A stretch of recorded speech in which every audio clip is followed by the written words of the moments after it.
Welcome to the live service podcast. I am one of your hosts, Guns. And with me today, I think he still might be waking up from his nap. Let's check in on him.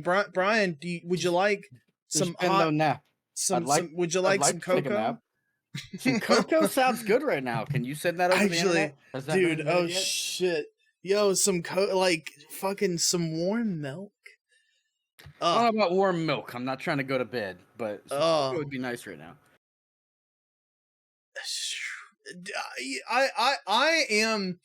There's nothing cozier to me than when it's like I'm tired and I have the option to get something comforting and go to bed. And then I do it, and then I wake up at 8 p.m. confused and afraid, and then I just don't care anyway. Yeah. Confused and afraid. Yeah, nah. I'm all good. But we got some stuff to discuss today, Guns. Some things. I brought some topics that I want to talk about, and I'm sure you brought some as well. Some things have occurred this week. So I kind of want to start it off, if you're okay with that. Yeah, no, go. I mean, So sure. we've been talking very positively about these people for a while. So I want to bring a bit of negativity in. And it's only slight negativity. It's like you missed your chance. You know what I mean? Like you missed your chance.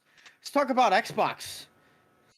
Okay. Let's talk about Xbox Live is being retired. Did you hear about this? Oh yeah, I did. Xbox Live is being retired, and it's going to be now called Xbox Game Pass Core, which I like the consolidation, and I think Core is a better option because, let's be honest, games with gold sucked.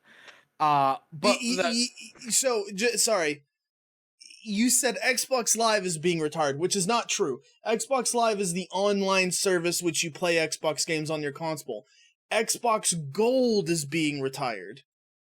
No, they're like retiring the words Xbox Live. It will not be called Live anymore. Sure, yeah, but it's still well, anyway. Yeah, so that kind of leans into what I'm talking about. Like, as far as like the consolidating the branding and everything, that's all good, right? That makes sense. Offering games for it rather than the games with gold thing makes sense. I like that, right? And it's the same price, so you did it right if you were gonna do it. But they had a chance here. All right, this has existed since Xbox Live first came out because Xbox Live was first, and then PlayStation and Nintendo copied them, right? It has existed since the beginning of console, online gaming that you have to pay to play online. Yeah. You have to pay that premium. While if I get like Game Pass PC, I'm not paying extra to play like Sea of Thieves or something online. But if I get Game Pass console, that doesn't come with Xbox Live. I have to buy that separately or buy Ultimate, right? This was their chance to be the trendsetter and the market leader again, like them admitting Xbox Live in the first place and finally dropping that and saying, you know what? Just like on PC, Live is just base. That's part of the service now. You don't have to pay this, just get rid of it. And it would look so good after all the stuff that's happening with the merger and all that, the acquisition. I'm sorry, and like it just so it's less a negative and more like a disappointment. You had a chance here to do something awesome, and you didn't. You really just like all the pro consumer moves you've been making lately. This was a like a low hanging fruit, and you just left it, and I'm disappointed. So, man, I kind of like, I don't think this is that big of a deal because, I think that having the expectation for consoles to make online multiplayer free, I think is crazy. Because there is a lot more infrastructure that they have to create for consoles, or that specifically Microsoft does create for consoles.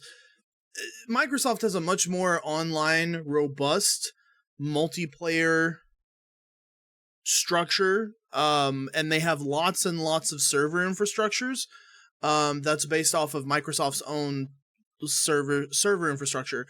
Sony does not. Sony uses somebody else's, and oftentimes does not use any at all. Sony asking people to pay for online multiplayer services is a scam, honestly, because they're just using others. But Xbox, on the other hand, has always tried to go above and beyond in terms of providing server support for games and things like that. So the expectation... They do have the dedicated live servers that games can easily add multiplayer by using Xbox's dedicated live servers. And that makes sense to me. When a game does not have a dedicated service via Xbox, it's usually because they're choosing not to use it. Xbox will gladly offer them the option for dedicated services on their, because it makes their games run better on their platform. But here's my where I still see it as that cost a shitload of money to run and to operate. So like that's a huge amount of money you're asking them to lose. I see that. Well, I don't think it'd be money losing. I think it just like you roll it into, already subscriptions and just, get rid of live and it's part of Game Pass now. But also I think that argument works for me. I understand it, but at the same time, with how multi-platform and cross-platform Microsoft has been, Sea of Thieves is running off of those same servers. And if you're playing on PC and I'm playing on console, we can even play together. And we're using the same servers, but I'm paying extra for it and you're not. Sure. You see what I'm saying? Yes, but it's also the market trend. So, okay. If I'm going to make this comparison here, and hopefully you'll understand where I'm going. As a console user, I expect things to just be incorporated, right? Like, I expect there to be like I expect to play a flat fee of like, whatever my monthly is, my subscription, right? Like Xbox Live, because that's been the trend, that's the market. How long has Xbox Live been existing? 15, 20 years, something like that? Yeah, it's been a while. So like, up, but it was like 2004 or something. It was a long time ago. The expectation is that I pay monthly. That's always been my expectation. And as a business, right? Like 2002. I was a little bit late. 2002. So it's existed for over 20 years. Yeah. Yeah. God, we're old. You're right. So like the expectation is there for people to pay. When you move to something like PC is more of like a Ferrari. If you buy a $250,000 car or a PC that is 4 times more expensive than a console, you just expect to get the online multiplayer for free, right? You expect to...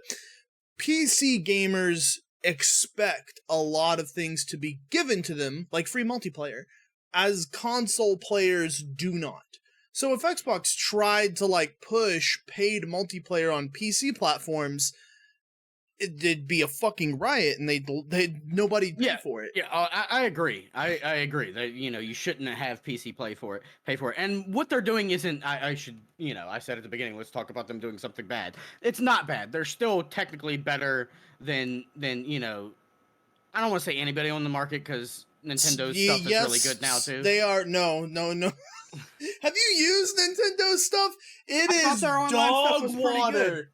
Oh, it's fucking terrible. Server architecture. Like, okay, I should make an update on that. Okay, so maybe it is best in class, but so and they're not like charging any more than competitors and everything. And this changeover won't be charging more. Some people are like, oh, it's going to be monthly now, so I can't buy my $60 card for a year. Yes, you can. They announced that. Please just actually read before you flip your way. But I still think this was a perfect opportunity. Could you imagine if they said, we're getting rid of Xbox Live because if you're a Game Pass subscriber at $9.99, you just get it now, and it's just rolled into that, and you just have it now. If they didn't do this core thing, they just said, all of the Live subscribers are now base regular Game Pass subscribers, and that's how you get your Live. That would have been a huge marketing I win for them. Huge. Sure, but I think they would lose more money than they would gain. I really do, because they put a lot of effort into their server infrastructure. Sony, I don't believe, puts as much money as into their server infrastructure.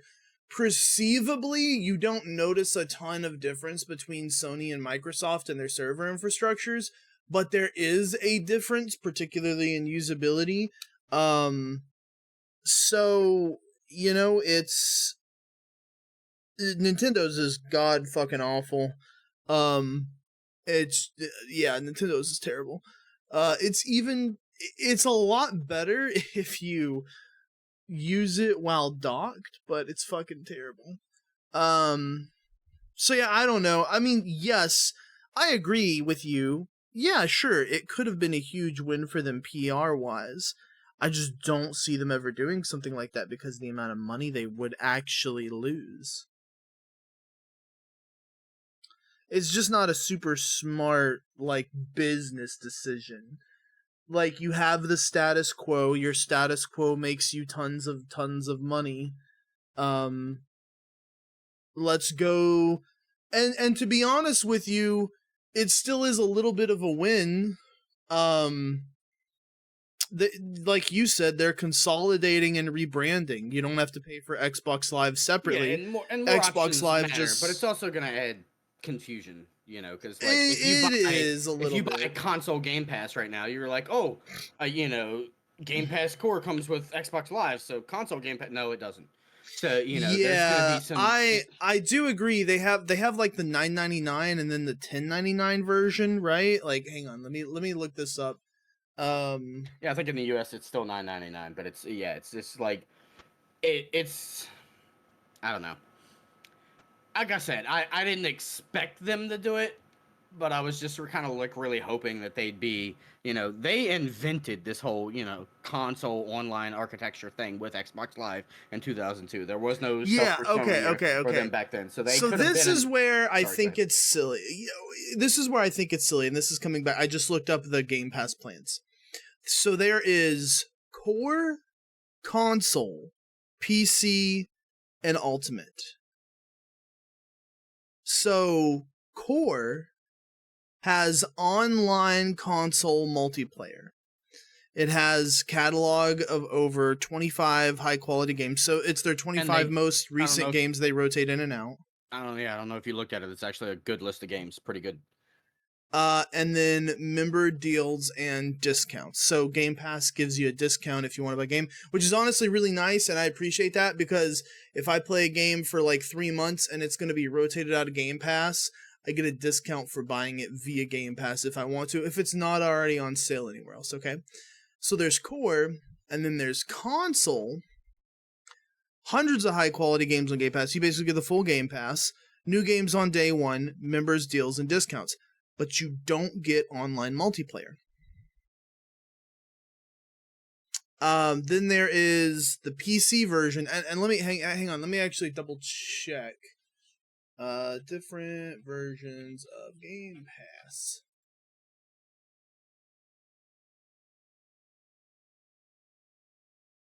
I don't care. Next. That's not what I wanted. When was this article published? 5 days ago. Why are you making this so difficult? The internet can't be easy these days. It has to be, you know, as They difficult as literally. possible. So you click through as many pages as possible and see as many ads Yeah. as possible.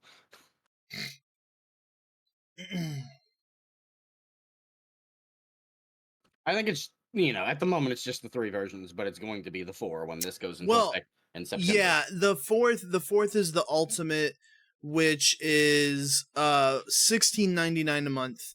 It is hundreds of high quality PC games, consoles, cloud, new games on day one, online multiplayer, EA Play membership. Okay, so here's the thing. The PC should be separate, right? Like they've done that right. PC is separate. It's $9.99 a month for PC, $10. But then Core and Console are two separate things. They should just bundle that into one. Yeah, that's kind of what I'm saying. Just bundle it into one and just make it, if you have Game Pass, it's the online multiplayer and Like everything now. even if you just get rid of console, just core PC ultimate. That's all you need. Just core Because this also or comes to a point where actually someone may buy core, just to get online multiplayer, and then buy console to get, and they're paying more than the ultimate membership because they didn't pay attention. It's like it's weird. exactly. Yeah, exactly, right? They should get rid of core and they have the two versions, console, PC, ultimate. That way stupid consumers, which there are a lot of, don't get confused. I have a console. Which version do I buy? Console, dumbass. And then if you want everything both on PC and console, you buy ultimate. Yeah, they did the simple version of basically consolidating the marketing. There is no Xbox Live anymore. It's all Game Pass. It's just a different Yeah. version of it, so that you're more likely to look at other versions of Game Pass and upgrade. But I think they should have just bundled it into the console version. That's kind of what I Yep. was trying to say, because it would. Yep. I don't think they'd lose a lot of money off that. They maybe lose a lot of money off people that have like pre-bought cards and stuff. But whatever. In the long term, I think that would have been such a positive thing. Yeah, if they'd have broken it down to only 3, hey, your Xbox Live is being rolled in to Xbox Game Pass. You now get 25 free games with Xbox Game Pass. People would have been like, what? Like fucking. You'd had people celebrating that shit. I think it is a missed PR move. Yeah, I mean, there are people celebrating this because it is better than what was before. It is an improvement. But yeah, I like I said, I was slightly disappointed myself because I saw an option to do even better, and yeah. And so not really like a you did wrong, but I was kind of hoping for more. Is there anything else you want to bring up? Because I'm actually. I have one more thing that I wanted to talk to you about, and I don't know Okay. if you've heard about this, and maybe even something you want to bring up. I don't know. This Okay. might be one of the better trolls of the year. Have you heard about the one decent thing in a long time the World of Warcraft community has done? Oh, hang on. I think I know this. I think I know the answer to this. But go ahead. Yeah, go ahead. So there is a website that is getting a lot of traffic, and the way they've been driving a lot of traffic is they've been having AI crawlers like crawl Reddit and just rip stuff right off Reddit and write articles, chat GPT style, and basically steal from Reddit. And some WoW people noticed that they were doing this to the World of Warcraft Reddit. So they got a bunch of people in the community together and basically tricked the AI news bot to write a bunch of fake stories about just pure nothingness, like just garbage, just to troll the website because, they're basically abusing AI technology and, not paying writers and, doing shady shit. So they literally this website has printed multiple tens of just pure dumb fake articles that have nothing to do with the game, and it's on the website like it's a big news story, and it's hilarious if you ask me. So they're using AI scraping on subreddits. Yes. And then they're using Chat GPT and Bing to use that and write the article for them. And so the World of Warcraft subreddit community is just making fake posts and trolling this AI. Yeah, and they're not just fake posts, but a lot of them talking about this specific person, like a guy named Glorbo, finally arriving to the game. Oh, that's right. There's no Glorbo in World of Warcraft. When you said Glorbo, it came flooding. I know exactly what you're talking about now. Okay. Yeah, there's big headline articles. They're excited about Glorbo's introduction. It's there's no Glorbo. You're dumb. That's AI. So listen, AI is in a weird place, and I think it's great that people, writers and journalists, and a bunch of people are fighting against the use of AI and all this stuff, because AI is going to take over thousands of job types and eliminate them completely. And this isn't Eventually, even to yes, be, but at the moment, it's going to do it in the next 5 years. well, at the moment, AI is actually like Chat GPT and Bing Chat and stuff is actually getting dumber, and they're mad because people are misunderstanding how to use it properly, and it's making them dumber. Like the actual programmers of it, it's Well, like, "God, okay, you're making so my no, no, stuff no, no, no, dumber. no, no, no, Stop." no, no, no, no. I think that's a little bit of a. It's not making it dumber. They can, boy. So I've done a lot of experimentation with this with Mike and things like that. When you ask it or poll it questions, it's building out an algorithm inside its brain. So, okay, and I also want to quote, we've had this discussion again, but when I say AI, like Chat GPT or Bing GPT, these aren't actually AI. They're just AI machine learning algorithms that are question based. And they have a bunch of complex code that's like, ask a question if then blah, blah, blah, blah, blah. That's all these things are. It's just machine learning. This is not AI. It's a machine learning chatbot with a bunch of frills, okay? That it's getting more and more complex. The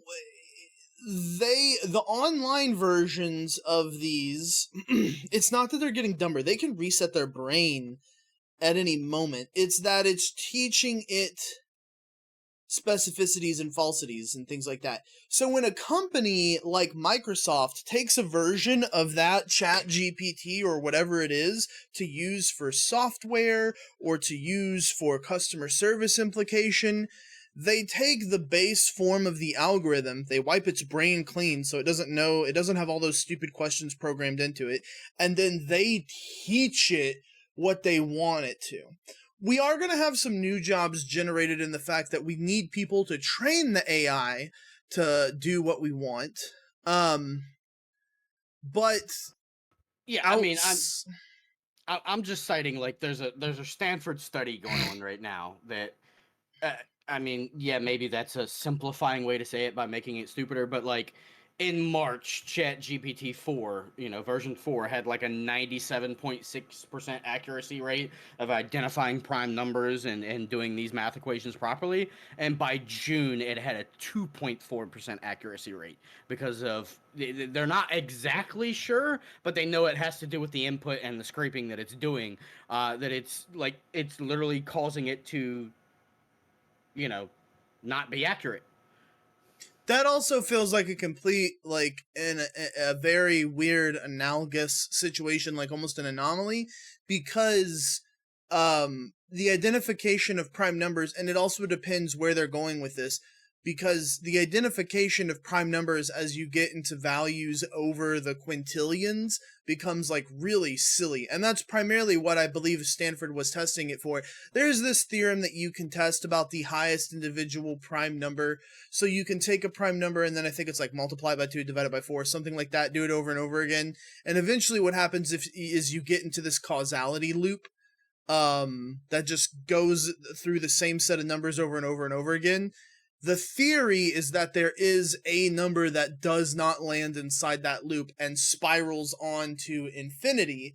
But they've had to test a bajillion fucking numbers. And so I think they're attempting to use the AI to this is getting really, I'm so far off subject, but whatever. They're attempting to use the trained AI to test for those values. And the difficulty that they're having is that the numbers have to meet certain requirements when they go up or down in the charted value system, whether it spirals off to infinity or it goes back to the same numerical loop. And so it's like looking for those prime numbers that go back to the same numerical loop value. And so the numbers have to meet these certain requirements. So it could be confused about what the certain requirements are the more and more it does it, because it is a fairly complex thing. Or it's just looking specifically for prime numbers, which is still really, really, really fucking difficult. Like, if you shout out 7, okay, 7's prime, right?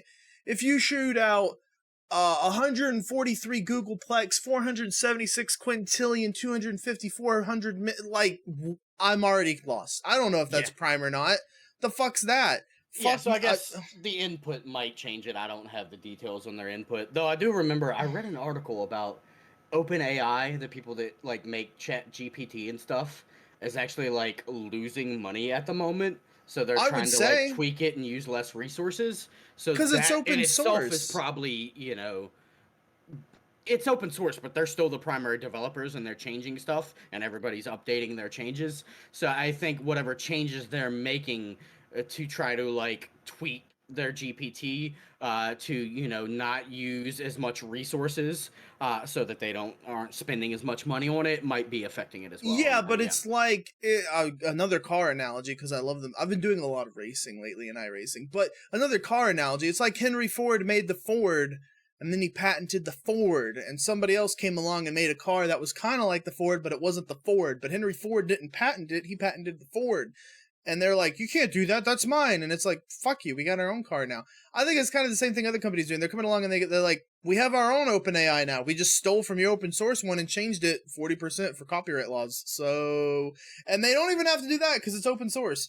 That's their problem. They should have patented the fuck out of this and licensed it. And I think this is the case. So generally like patenting things and licensing it, it has its ups and downs. For instance, if I made something like ChatGPT, I would still patent it and license it, and I would still I could control who I give license to. So educational firms like Stanford, I'd give them free licenses because it's educational. Or medical, I'd give them free. But if Google wants a license, yeah, that's $150 million, Google. Thank you. Come again. That's where it's good, right? To make that kind of money off of. But because they haven't licensed it, they're gonna lose money left and right, and now all these companies are gonna use it to replace us for jobs. Smile. Yeah, I have a feeling there's going to be a lot of bad AI implementation that's going to, cause a lot of backlash and loss of money. We could And do. then I'm that's trying gonna. to not do it. I'm trying to stay away from it. We could do like 4 episodes on OpenAI Chat GPT discussion bullshit about the ramifications and different things and whatnot. And I'm just like, I'd rather just talk about video games. Yeah, I got you. I just think it was, a great troll. It is, yeah, totally. But also, my thinking is that AI. I agree with you. AI is eventually going to replace a lot of jobs, and just like automation did. It's the march of progress. But I think we're going to see like a people trying to get in too early or make very cheap versions that are going to lose them money, and it's going to put the AI thing back a few years. You get what I'm saying? Before it, Yeah, I don't think it's going to be as soon as people think.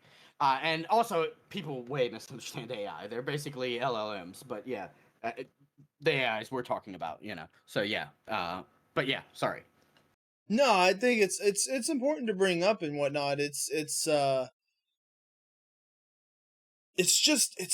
like, how do you compartmentalize that conversation into 10 minutes? It's so hard. You can't. But to wrap up the AI talk, if you are running AI and you're in the whole audio AI area, don't be a dick and steal voice actors' work without their permission. Okay? Oh I'm just yeah, gonna leave that's that. already happening. Yeah, because apparently that happened, and we don't need to like do a big news thing. It's already been like a thing. Go read about it. But if you're one of those people trying to do that, fuck you. Did you play Diablo 4 on launch? A few days after, but yes. Have you played it recently? No. I read all the news and I wasn't hot on the season as is, dude. All the talk about how they're gonna run the season, I was just like, I don't want to make a new character every few months. Like, fuck you. So yeah, I'm kind of like, listen. I'm gonna state a couple things to get out of the way. I understand that ARPG's general seasonal content is a new character and a new leveling system and stuff like that. Path of Exile's done it forever. I don't care. I think that's fucking stupid, and I've always hated Path of Exile. There's no reason. Let me be frank. I don't hate Path of Exile. I just think its gameplay loop is stupid. Why do I want to play the campaign story once every 3 months and speed run it to the point that it takes me 5 hours? I'd rather just not waste 5 hours and be level 50 and start in-game grinds. That's the other thing I can't understand. Like, okay, leveling 1 to 50 is fine, whatever, and then you're 50 and you do Paragon. Or, here's a thought, you could just start our characters at level 50 because we're still not even 1/4 of the way through the leveling experience. Halfway is level 85!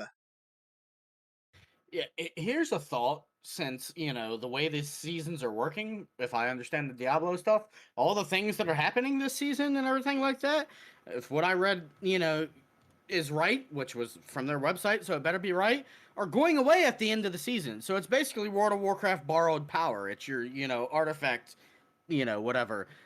So if that's the case, just allow me to do it with my character that I've already leveled up from day one. And he uses the new stuff, and then it goes away. And next season, he uses next season's used stuff, and then it goes away. And then why do I have to make a new character? Period. Whether or not you start him at max level, why do I have to make a new character? Period. Why can I not do this with the same person? And well, there's a bunch of bad things. So, firstly, it's getting review bombed because people dislike the new season. And I saw I'm going to be careful about what I say here. I saw a person tweeting that gamers are a bunch of pretentious crybaby fucks for disliking First off, consumers review bombing a product when the product significantly changes, I think, is totally fucking acceptable. Because how the game functions has significantly changed. It is not the same as it was within launch week. It is something new. Yeah, is it Steam or another platform that has the whole updated review thing where you can it shows like you gave this review and then a year later you updated it to this. I think it's Steam that does that, but they're review bombing it on Metacritic. Wait, but I think I'm just saying that's like a valid thing. I agree with you, and that's I like that they do that. Yeah. So there are a couple of things. Number one, the number of people playing Diablo right now is about 20 to 25% of what it was on launch week. And we didn't have really big queues for launch week, number one. But we do have very big queues for the seasonal content now, even though we have 75% less players. Please explain that to me. Well, that's the last Diablo one. It came out that they were basically making people queue, even though there didn't need to be server queues because you feel like more people are playing the game and it ups the hype. Wasn't that a whole story? I remember that. Like there was maybe it wasn't Blizzard. It was someone basically like it came out that like there were server queues when they didn't need to have server queues because of the whole perception thing. And yeah, I remember like a whole thing about that. Like it was years ago, but I don't actually know that. I know that sometimes developers have server queues in place on purpose. For instance, like Final Fantasy always has a server queue, but if you play Final Fantasy, you know that it ends up being incredibly short, like 30 seconds. The reason is for the server queue in that instance is that it prevents DDoSing. Because you're put into a line every single time. And I know some GTA 5M servers or Red M servers, if you're doing Red Dead Redemption, use this. You log into a server and it puts you into a queue. And it's basically to create a funnel of traffic so that the server can't be fucking bombarded with login queues and traffics and things like that. But like the thing is, yeah, looking it up, it was never proven, but there were people that did testing and stuff that basically showed that in 2021 there were basically queues when there didn't need to be. It was fake queues, just to Yeah, there's Look, alternative methods of doing that to make it easier. Um, but also, like, yeah, you just don't always need to do that in some scenarios. The thing the with reason I brought it up is Diablo, it wouldn't surprise me if they were doing that this time around too, because you said that, why are there queues? yeah, that could be true too. The thing with Diablo is that these queues are coming not during peak hours, so it's not like they're having peak hours of people like logging in, and like the login queue is not very big. It should be instantaneous, not 10 minutes. Which it ends up being 10 minutes, and I don't understand. Um, the second thing is that they have nerfed a whole lot of builds. Yeah, I heard they basically nerfed everything. So Anything that was good has been nerfed into the ground, and their excuse is that the malignant hearts are going to make up for it. And people are already saying, yeah, the malignant hearts aren't really making up for it. There's still some really powerful builds. Ramp Druid is still really powerful. Can still hit for like 90 million crits, which is fucking stupid. And in those scenarios, yeah, I think maybe something like that should be nerfed. But the fact that like that wasn't like, handled well in the preseason patch and is still not being handled well is asinine to me. Like, why is it taking so long? Why is this not working? What are we doing? This feels like baby's first live service game, and it shouldn't fucking be at a Blizzard. This is really silly and absurd, and I I wanted to give them some kudos on the launch of Diablo 4. They handled the launch very well. They don't understand live service, not even a little bit. And furthermore, I'm not a big fan of Destiny or the current state that it's in, despite the fact that I have over 1,000 hours into that game.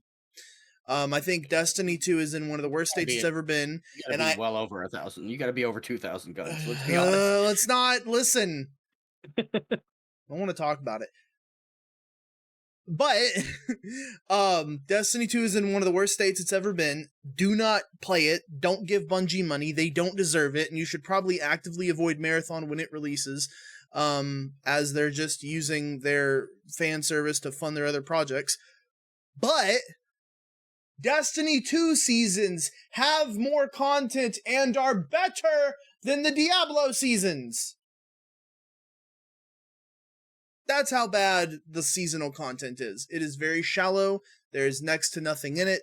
It's just these hearts and a singular new mob to kill.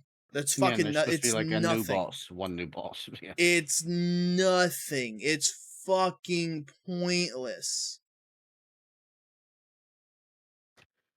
That's I'm glad I stopped playing when I beat it and I was done. I was because I said I wasn't sure how I felt about the whole seasonal thing, and then I said I was gonna think about it, and I just like, nah, I'm just not gonna play. I'm glad I didn't. I may wait and go back when there's an expansion, but I am happy it is. I mean, I'm not happy that it's not good. I'm happy that it's not taking up my time, because boy, it's being taken up by a lot of other things real shoot. Brian, I would like you to acknowledge that we are less than 2 weeks away from Baldur's Gate 3. And the show, just for anybody wondering, once Baldur's Gate 3 comes out, the show will then turn into, what did you do this week in Baldur's Gate 3, Brian? I don't know, Guns. What did you do this week in Baldur's Gate 3, Guns? Yeah, there's probably gonna be a few weeks where we just talk about Baldur's Gate 3, but yeah, I mean, and it's that's not it. After that, there's more and more. Like someone was talking about this is a weak year in gaming, and I'm like, so far it's been an average, and the end of the year is fucking packed. It was never weak; it was already average, and then the end of the year is so packed. This is a fucking insane year of gaming. I would not even call it average so far. Tears of the Kingdom was a great game when I emulated it on PC, but it's not going to win my game of the year, but that was fucking stellar. I need to actually look up. Oh, Hogwarts Legacy was fantastic for me. I loved that game. That game was fantastic. I know there's a lot of, I'm not gonna get into that debate. Look, Harry, I don't want to talk about it. There's an argument I can make for it. I'm not going to.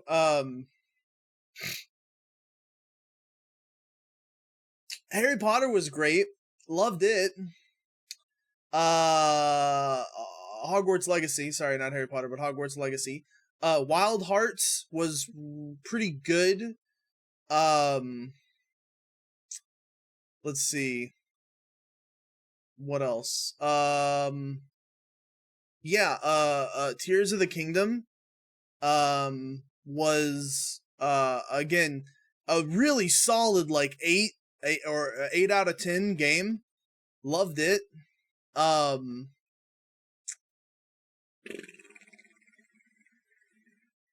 So okay, there's like 2 or 3 strong contenders for the beginning of the year. I would still call that really strong considering some years 2 or 3 good games is all we get.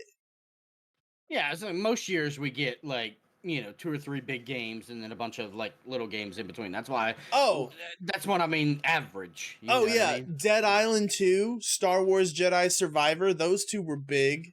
Fucking A, I forgot about Jedi Survivor. Yeah, yeah, right? Redfall, oh, never mind. Sorry, that was... Yeah. Look, it was a broken and buggy piece of shit, but I actually had a little fun in some areas, okay? So I'll give it that. I had fun making fun of how bad it was. I had fun mocking it on stream. Oh, Gollum. Oh, Gollum was such a what? We have had the entire studio was just like, we're not making games anymore. Sure about that? Yeah. That was, dude. We have had both great and fucking terrible games released so far this year, which is hilarious. This game, yeah. But anyway, so yeah, I guess in that sense, this has not been an average year. This has been a very like, big things have occurred year, whether those big things are negative or not. And then the end of the year is looking fucking insane. So anybody that called this a bad year for gaming, I was just like, what? What are you talking about? Yeah, this is not a bad year for gaming at all. Like, even before June, there's like 5 big AAA games that hit that had everybody's attention. And Street Fighter 6 at the very beginning of June, if you want to throw that in there too. So, like, halfway through the year, we've had some big hits. And the biggest are still yet to come. To say that is fucking insane to me, because you could take the 6 out of like January through June and you could make a lackluster game of the year show with that, but you could make one.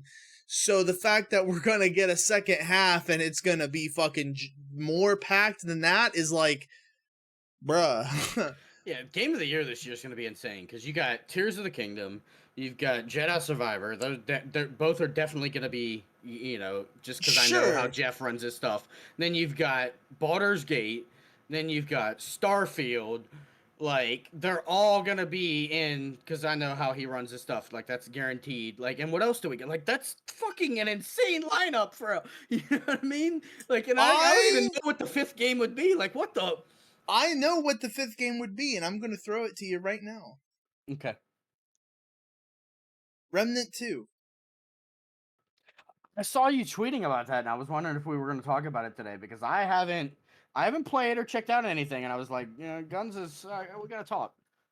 There are some minor performance issues, but they are minor, and the game is very playable. The game also looks fucking gorgeous. Environmentally, it is, I'll share my screen with you so you can see a little bit of this right now. This is, for those of you that are watching, this is the beginning of the game. I am going to put up the spoilers tag because I'm going to talk about light spoilers, okay? I'm not going to give away details or boss specifics or zone specifics.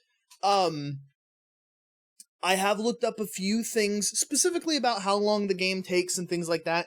So for reference, Remnant 1 From the Ashes takes about 10-15 hours to beat if you're just beelining it through the story.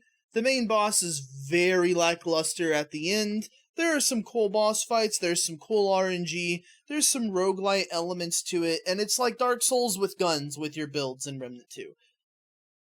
Or Remnant 1, excuse me. Remnant 2... Before you move on, I just want to highlight that in your gameplay, your greatsword looks like it's made of leftover car and machine parts, and I love it. It's because it is. This is one of the It's starter so good. swords. Yeah. So good. So the premise in Remnant is that there was a great evil that came through this multiversal thing and ended up like causing the apocalypse. So Earth is a post-apocalyptic setting, and so people are trying to come together and survive. The main enemy is called the Root. That's established in the first game. And the Root is what caused the apocalypse, and it killed all human life. It's trying to kill all life in the universe as is. And that's the primarily thing you're fighting against here. So yeah, like the beginning sets of armor that you get, and the beginning weapons and guns look like armor and guns and shit that came from like Fallout 4's universe. Like it's just cobbled together stuff and it's fucking fantastic. Yeah, it looks amazing. Remnant 2 is everything that was good in Remnant 1 amped up significantly. There is more world generation, random world generation. So Crash and I were playing together last night. Raven and Tex were playing together separately. We both got the same starter world. Crash made a second character and got a completely different starter world. He's not in Yaisha, the place that we are right now. He's in some other fucking place entirely.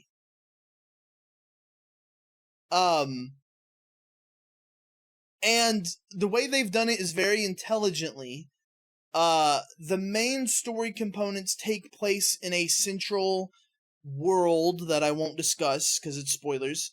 And all the other worlds that you go to have their own central story to them, but they're compartmentalized and separate. So each world's unique story is cool and makes sense all on its own because it's about how that world is being affected by the Root and what's going on and what you can do to help or hurt.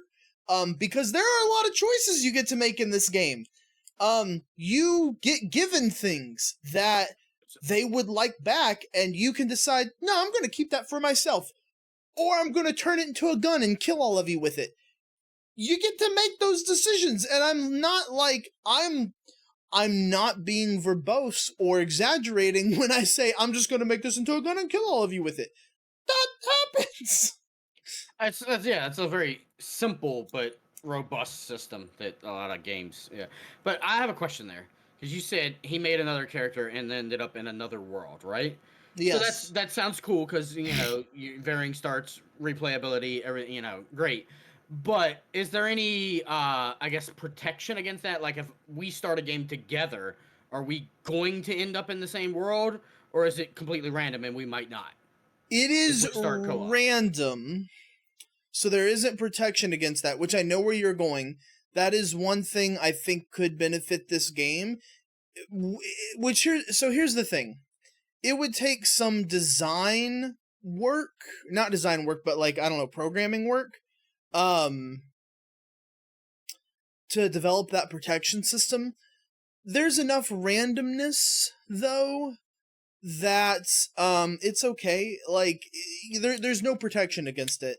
So yeah, you and I could both end up here. But there is a mode in the game called Adventure Mode, which randomizes your... essentially, it takes the worlds and randomizes them. It randomizes the bosses, it randomizes the layout, the enemies, and the bit of the campaign. So part of the game is its replayability. They expect the campaign to take about 22 to 25 hours. Crash and I are rubbing our balls on every wall. And as a result, we're 10 hours in and we're not even out of the first zone of which there are 4, we're not out of the first world, of which there are 4 worlds. So for us, it's probably going to take 40 to 50 hours for a single playthrough, and then we're going to do adventure mode together on harder and harder difficulties, because harder difficulties give better rewards, more XP, leveling up your characters. So yeah, So my other question would be, how hard is it to, like, if you start in another world and I start in another world, how hard is it for us to hook up, like me to leave my world and come to you? Oh, not at all. It's just co-op. All I have to do is go to my friends list and join you, and my character's there. Okay, all right, cool. So that's all right. That works. All right, yeah. I can go beat the game and then join your world. Now, the thing is like, the game doesn't hide potential things from me, like, weapons or something like that you might have gotten from beating the game, of which their weapon design is some of the best it's been in a while. But yeah, so yeah, it works very easily. And the game this is on survivor setting. This is base defaults difficulty. There's also classes now, and class systems, and That group guy almost killed you. yeah. There's classes, and there is class abilities and class traits. And so there's a lot of difference in how you can make your character. There's also multi-classing.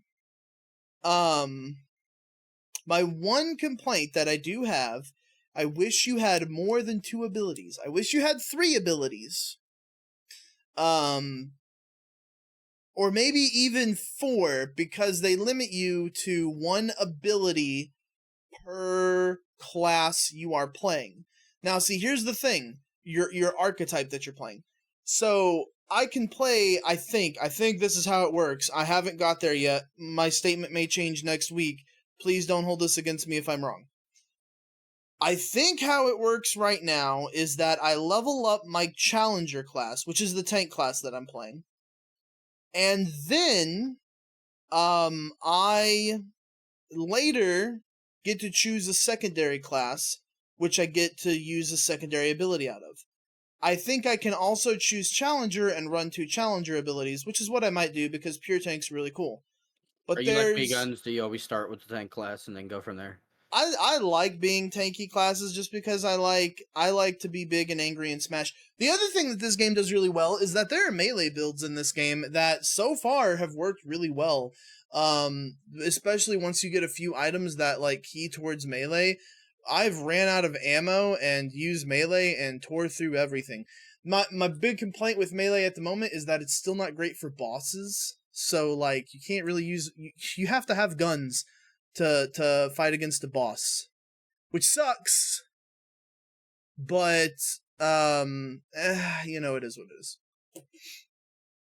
Well, that's, balance and stuff like that can also be affected by patches, and, they can do a little Yeah. tuning to fix something like that. That's more, I may be wrong on this, but that sounds more like a tuning thing rather than just a systemic design thing. It could be, yeah. Some of it is. Some of the bosses are like flying away, and you can't kill them with anything but guns because they're really far away. I mean, that exists in games because, you know what I mean, you have to vary bosses and, do things like that. Like if yeah. I'm playing a melee build in Guild Wars and then the boss flies away, I have to adapt that. That doesn't mean that, like, melee's not viable, though, But the best part of this game is the boss design, hands down. The first boss was a little rough that Crash and I fought against. It was the main story boss of Yisha, the first area that we're in. The side bosses have as much design and detail as the main bosses. So we were expecting kind of like the side bosses to just be like mini bosses or whatever. No, the side bosses have just as complex mechanics and detail as the main story bosses. And man, some of them are fucking cool. I ended stream when I came to talk about this. We just ran into I will call it a boss loosely. It's not. It is a boss fight, but it's not a boss. It's cool. They do stuff like this where sometimes the bosses are just mechanics. And the boss fight we are at right now is just a mechanic, and it took us a minute to realize what the mechanic was. And when we realized what the mechanic was, we both went, "Oh my fucking god!" It is so cool. I don't want to spoil it. I don't want to say anything about it because it's so fucking cool when we realized what we had to do to get to the end of this.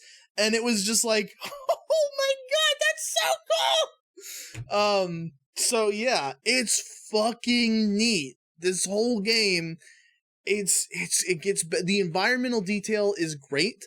There is way more build variety in this one than there is in the first one.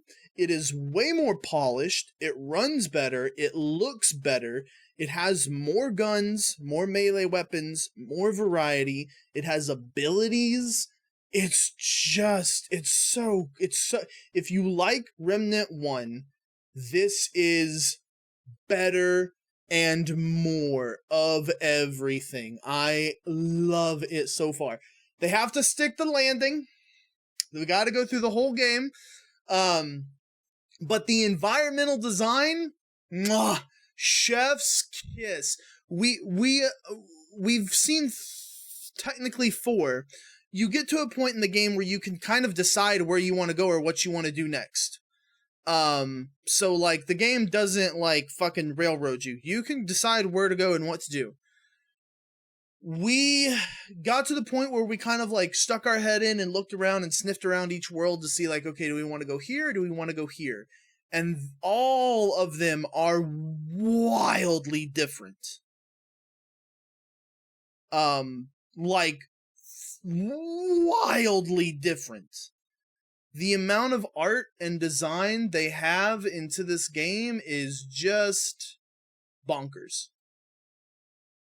Yeah, it looks pretty amazing. I've been looking up some stuff as you've been discussing it too, and it looks like it's on Steam now. You pre-purchasing it technically because it technically doesn't come out until the 25th. That's like 3 days.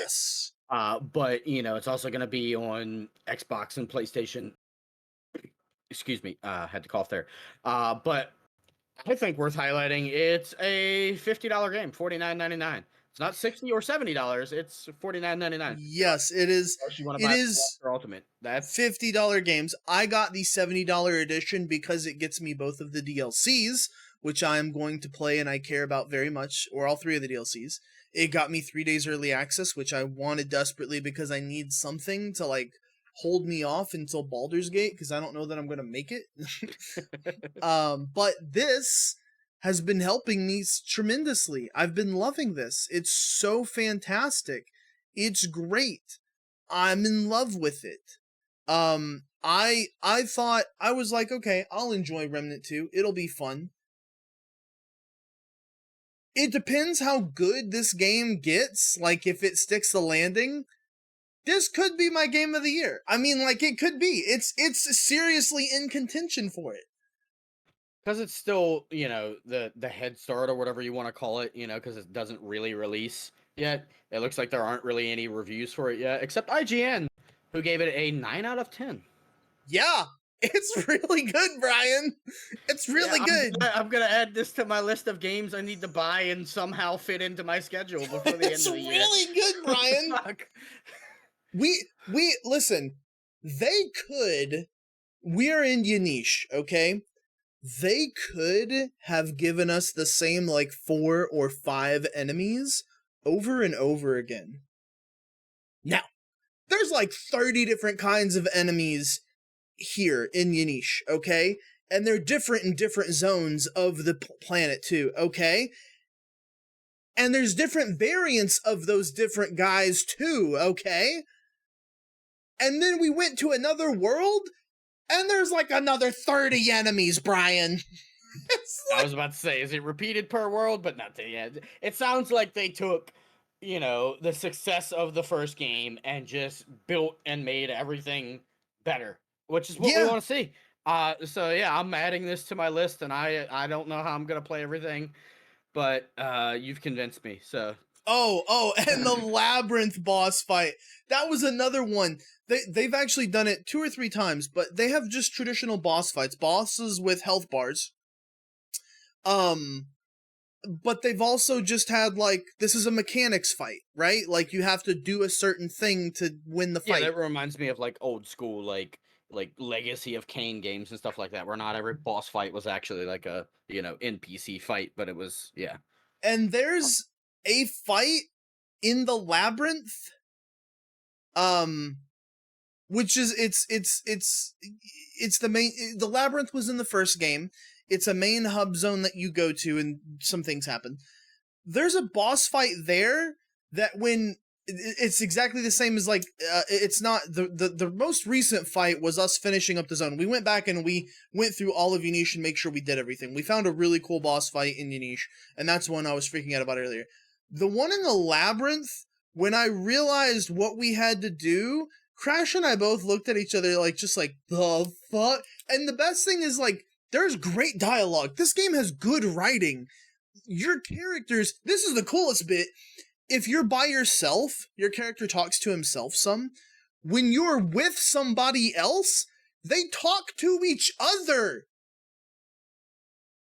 And you don't have names or anything, you're just like player character 1, player character 2, but they talk to each other like they have meaningful dialogue, that they've been traveling together for a while. And they look at each other, and cutscenes are completely different with 2 people than they are with just 1. So Um, that they put a lot of work and thought into this. That's nice. and not every cutscene, but there's enough details in there to make you appreciate playing it by yourself and playing it with somebody else. It's definitely more fun because they have funny, witty banter. Like, one of the bosses shows up and, like, it does a bunch of things and it moves around and it shifts and it does a flourish thing and yada yada. And one of our characters looks to the other and just, like, motions like, "What the fuck is this?" And we were cracking up because the look on our character's face was just like, "Dude, fuck that." It was so good. Well, you've won me over. Like I said, I'm definitely adding it to the list, and I'll have to work it in somewhere. I don't know where, but Yes. Performance is the biggest detractor at the moment. But it has DLSS, and the game looks pretty okay if you turn everything down to low. And it runs pretty well. I'm At that. curious how to run on the consoles. I'll have to look into that. I've not actually seen how it runs on consoles. But yeah, I didn't think this would be like my I didn't think this could be my game of the year. Well, it sounds like we'll probably hear some more about some Remnant 2 next week when it's out properly. We get some reviews in the wild, and you get a lot more time into it. I will And we have can discuss the finished it game. by then, because in Yeah. one day I put 10 hours in. Here's the other thing. Some other review that I read, he said he's played the game 120 hours and did not see a single piece of repeated content. Ooh. Now, that is probably an anomaly. You will probably not play 120 hours and not see a single piece of repeated content. But what that does mean is that there is up to 120 hours of content before you start, like, before you haven't seen everything. It's also like the way people play in pace. Some people are slower. They look at everything, But yeah, it's still, that's, even if you cut it in half, that's a lot of content. So that's, yeah. Yep. It's so good. I'll report back next week though after I've beaten it, and yeah, we'll see. My game of the year, I already know what my game of the years are going to be between. It's going to be between this, Starfield, Baldur's Gate 3, and probably Payday 3. Payday 3, interesting. Did Yeah, not expect that. because Payday 3, here's the thing about Payday 3 and why I'm really excited for Payday 3. Payday 2 was always its best whenever you were doing the mission quietly.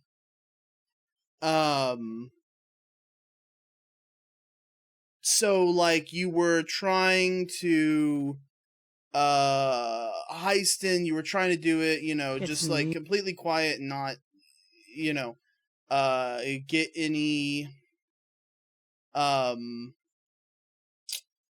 alarms set off or anything like that. Um, what I have seen of Payday 3 is that there are a lot more heist-based mechanics. Like, they have mechanics for cutting perfect holes in glass, for avoiding laser systems, for drilling into things. It used to be you'd set a drill and forget it, and the timer would go on. You'd put a hole in something. It seems like they have a lot more high-space mechanics to do things properly. Like, have you ever? I'm sure some of the crowd and you will recognize this. GTA 5 roleplay servers. Um, whenever you can some of them have mechanics that you can rob banks, and there are heist mechanics where you have to do little puzzle stuff, right, yeah. to do mechanics and stuff like that. Payday 3 seems to have simplified versions of that, but everywhere, spread out throughout the entire game, and it's doing a bunch of these things in concert, in combination, in order to be able to complete the heist fully. And they've amped up the combat system. It looks like they've straight up made it like a Call of Duty system. Some of the things they've talked about for the combat look way better. On higher difficulties, the enemies don't have more health. They just become smarter. And there's more advanced types of enemies that do different things. They've put a lot of work into the casing mode. So doing stuff without a mask on and not setting off alarms and doing it silently. And it's all of that stealth and espionage and quietness and the attention to details. That's where Payday 2 was always its most fun. See, like, look at it. There's, well, you can't fucking, I'm a genius. Da, da, da, da. Here, Brian, look at this thing you can't see on screen that only the viewers at home can. If I wind this back and share my screen with you for a second. My big thing about Payday 3 when it was announced was like I liked Payday back in the day, right? But I was See, never a like, okay, huge Payday right person. here, how he cuts the glass and how there's little stuff like I just that. see your face, Guns. You're not sharing anything. What? Are you fucking with me? No, I'm not fucking with you. It's just your little AI art image. Uh, but why you figure that out? And I get what you're saying. You don't have to share it. I get what you're saying. I get what you're saying. It sounds awesome. My big thing for Payday 3 is the fact that it's even being made. I think that's pretty awesome because Payday came out in 2011. Payday 2 came out in 2013. It's literally been 10 years and like 39 days Yep. between Payday 2 and Payday 3. It's something like 10 years and just over a month Yep. between the two releases. So that's I think it's really cool that they're, making this because it's been a decade and yeah. It's So I'm been. happy for you and the people who are really into it. I'll eventually check it out, but it's not like on my like must play list. Yeah. Yeah. Yep.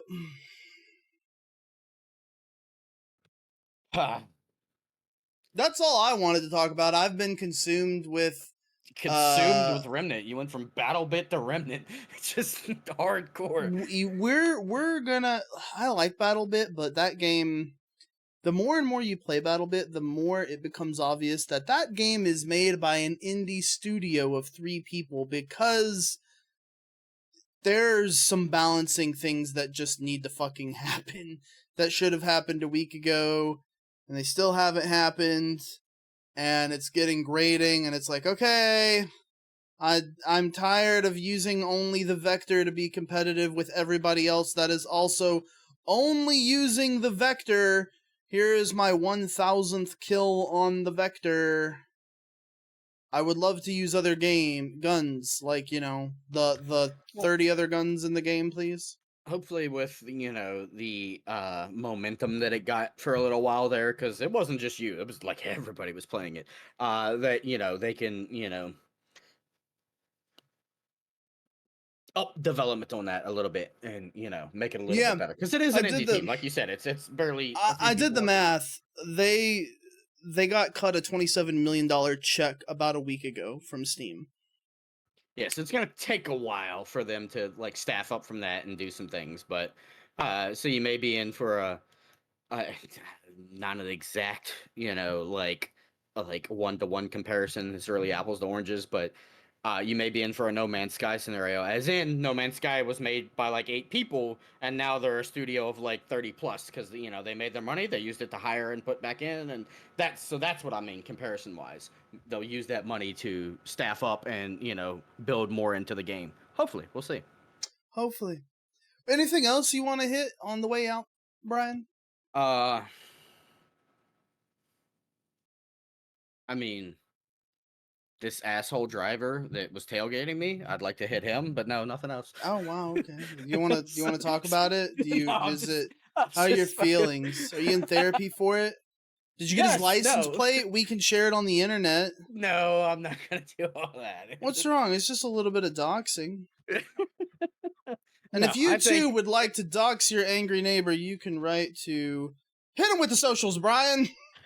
at 7-bit Brian, the number 7BITBRIAN on everything, and you can find him at Guns Game. I almost said your name wrong. Guns Games, GUNZGAMES, on Twitter and Twitch, where he streams things like Remnant and BattleBit and such, and you should go check it out. So if you'd like to dox your neighbor, please don't actually dox your neighbor, but it was a joke. We make jokes here because we're funny people. Yes, and jokes are amazing when you have to explain them. And because of today's world, we have to explain them. That was, We yeah, I don't know. yeah. Lame-ass joke, Somebody had to sorry. tone. Well, it's like every time Ben makes a joke about being, he says something horrible about Jewish people, and then he's like, I'm Jewish," and I'm like, Ben, it doesn't mean you get to say like the Holocaust wasn't real or anything like that. Like he kills me with this shit, and he says it on stream, Brian. We're sitting there playing BattleBit, and he talks about it on stream, and I'm like, I'm getting canceled over here because you think it's funny. I mean, that's comedy, though.